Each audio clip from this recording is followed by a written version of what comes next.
Mark Sale, the CEO of First Class Metals, was conducting a site visit to North Hemlo, the company's flagship project, last week. The main objective?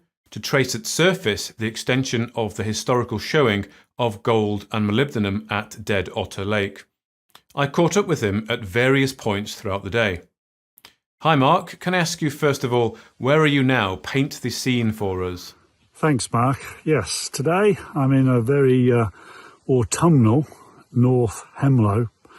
I thought though I would just explain a little bit of the logistics as to how I got here this morning. The North Hemlo property, as everyone is aware, 90 square kilometres, 20 odd kilometres north of the Barrick Hemlo mine. But this morning, getting to this point of arboreal forest in northern Ontario from the company's house, or the consultancy company's house, first of all, we left Manitouage early this morning by four-wheel drive. We drove south for 45 minutes on a bitumen road.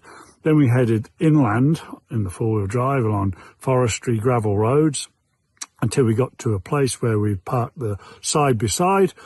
We jumped into the side-by-side for about 20 minutes through ever-decreasing size of tracks with more overhang and more water, more ruts, until we got to the shore of Dead Otter Lake.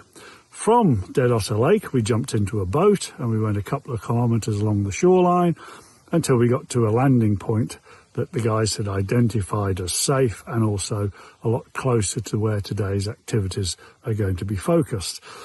The boat ride only took 10 minutes. If we'd have tried to walk that distance through the forest, it would have probably taken us a couple of hours. So just to get to start the day's work here at North Hemlo, it's, yes, quite an adventure, I would say.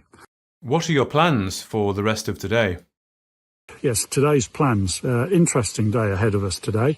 We're trying to follow a structure from a historic showing, the Dead Otter Lake showing, which had 3.1 grams gold and 0.59% molybdenum in a sheared mafic host.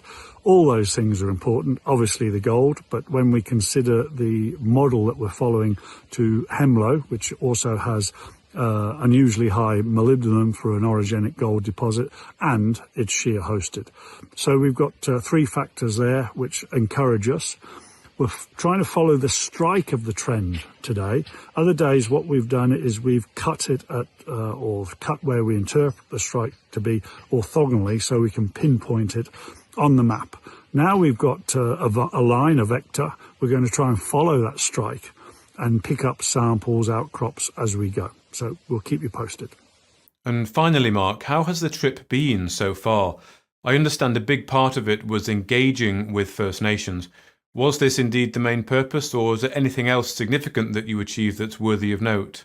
It's been a busy trip, I won't deny, and the time out in the field with the geologists and prospectors has been very enjoyable for me. Challenging, it's hard work, and I take my hat off to them day after day under what can be quite challenging conditions. And apart from, let's not find a coat it. There's potential dangers as well. I mean, there are bears roaming these woods, but I've enjoyed it. But a CEO's role is not just to go out into the field and support the technical people. We have the faith and confidence in them that they can do the job that they're asked to do.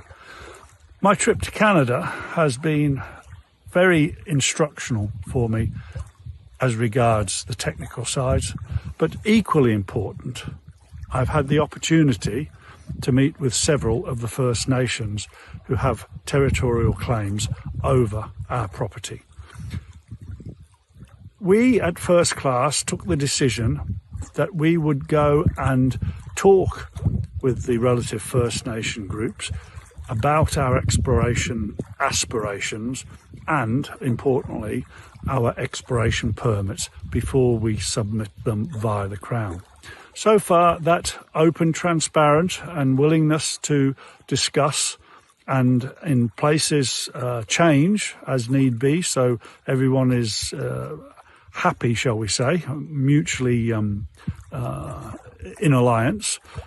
Their main or should I say main, but the predominant attitude that I've picked up with my discussions with the First Nations is that they want to safeguard their core cultural areas and their traditional areas, whether that's because they have trapping lines or because they have fishing or they have herb gathering areas.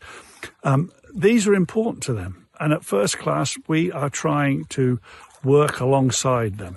That they are worldly enough, the First Nations, I mean this with all due respect, that they can acknowledge advances, progress needs to be, but that needs to be in line with their wishes when it's on their core cultural areas. And that's what we're trying to work with them in order that there can be progress where progress is permissible, and we acknowledge their aspirations, their territorial claims, traditional claims in areas of importance to them. So yes, it's just not been out in the field.